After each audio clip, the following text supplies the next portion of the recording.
Have you seen it?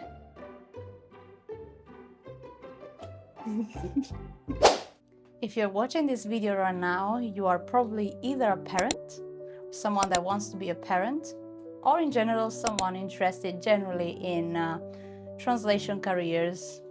If you are wanting to be a parent especially, and you're thinking, what could I do that could make me work from home and could make me earn some nice money, and that is not a classical 9-to-5 job? Well, and you're thinking, okay, I've got linguistic skills, I can talk many languages, maybe I could go into translation, right?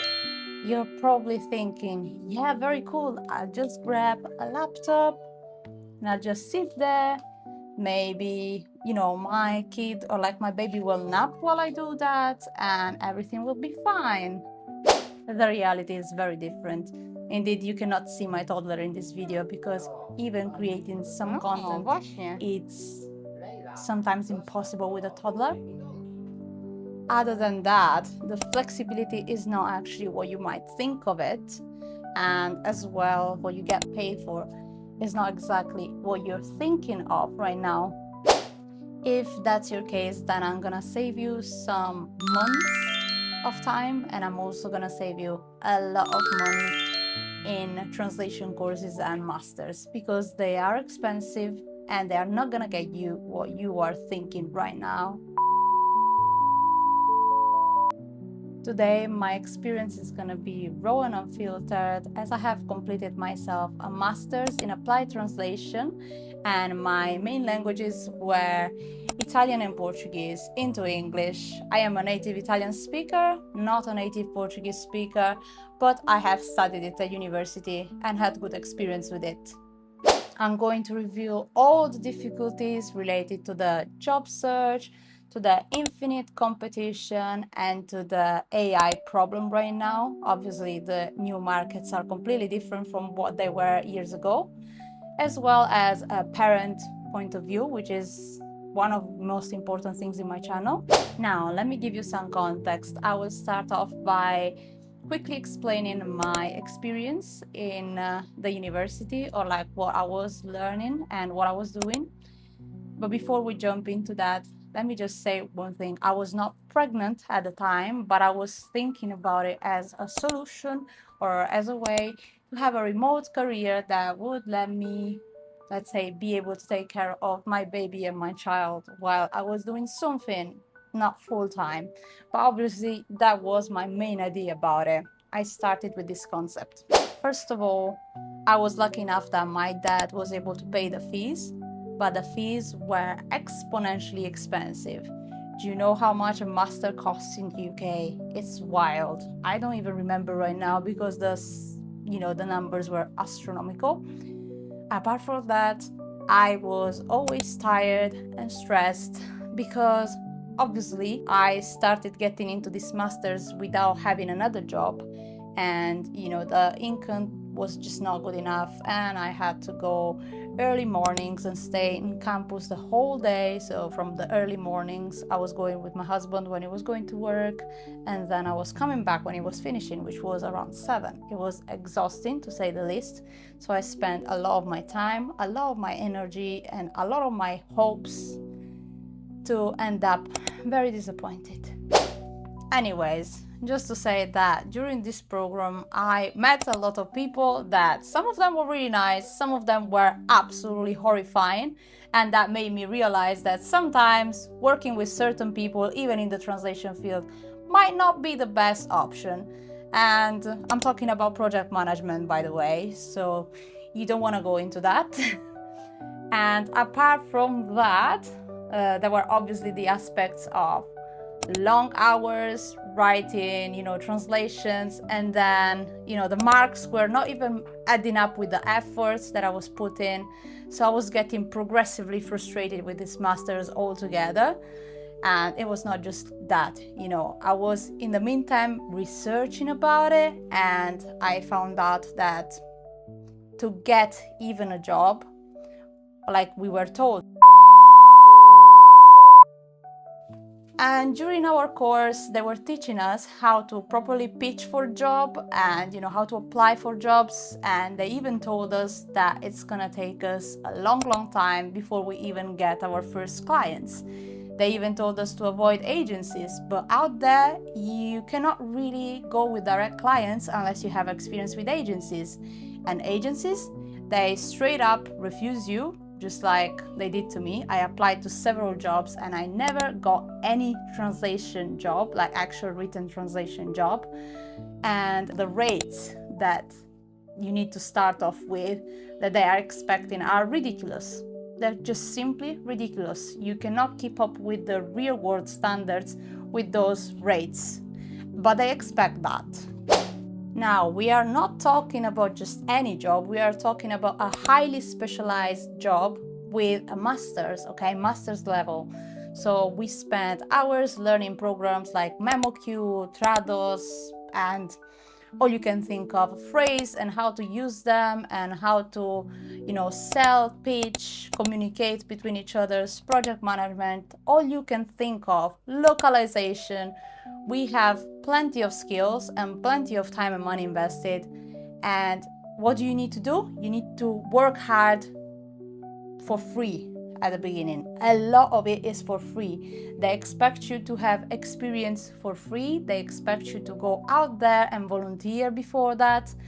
And let me be honest with you, if you do not have a backup job, it's not gonna work for you, or if you don't have anyone sustaining you at the moment. But it's also frustrating for you, because how long can you keep working for free? I told myself, okay, tá bem, in Portuguese, okay, it's fine. Since I cannot work in the written translation industry, I will just keep going what I was doing before, which is interpreting over the phone, So it was urgent calls that they were coming anytime. So, you had to have your phone on yourself all the time.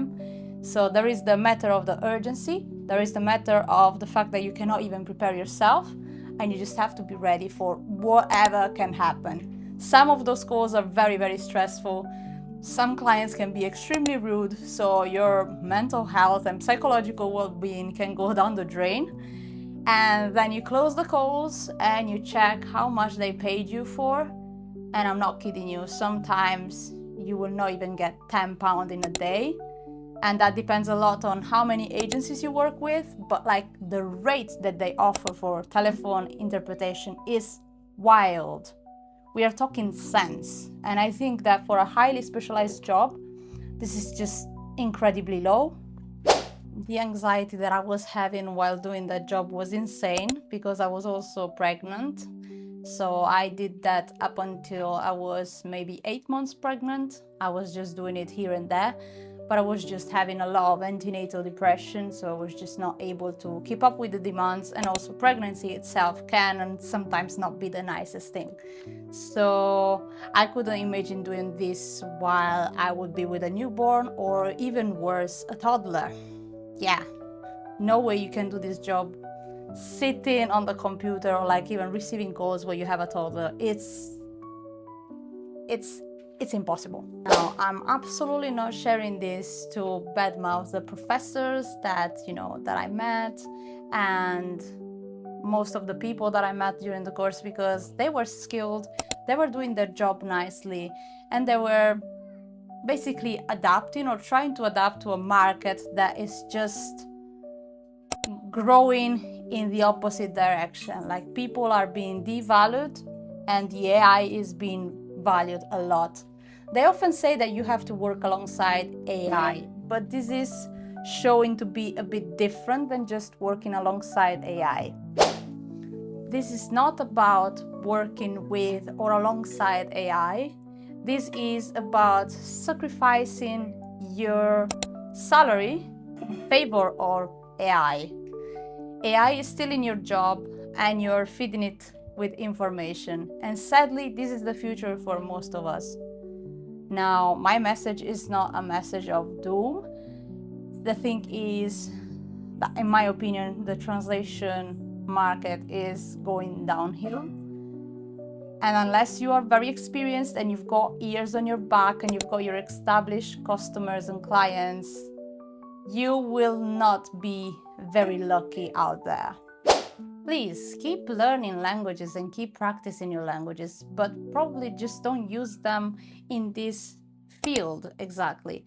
This is not to discourage you. In fact, I always talk about multilingualism, and I myself, I am using my skills to raise my daughter as a polyglot, for example. And not just that, I am sometimes making videos using my languages, but that's another story. Now, I don't regret the experience and the knowledge that I gained in this course, and of course it was still worth it in a broader sense, but financially speaking, it is costing me a lot, and it has costed me a lot. I have to be honest. So, if you're looking into a financial perspective or not to waste money, probably it is not the best option for you guys. Dovete andare con gli occhi aperti, so you have to go in with this matter with open eyes and don't let yourself to be fooled. Be realistic, muito realismo, por favor. A lot of realism out there, and just look for other solutions, if I have to be honest with you. And other than that, just don't work for free. Do not degrade your worth and your labor, because you are worth to be paid and your skills are worth it. And in short, if you're a parent or you're thinking of becoming a parent, well, consider this as probably not the best option. It's not going to be worthwhile your time, your efforts, and it's not going to work around a child in any case, I'm afraid. So I would save the pennies. Not really the pennies, but oh well, and go for something else, or actually look for alternatives while you can actually use your languages in other ways. So that will be it for today. Thank you very much for listening, and I hope you like this video. So if you like it, and if you want to hear more from me, just hit the button subscribe, and see you next time. Bye.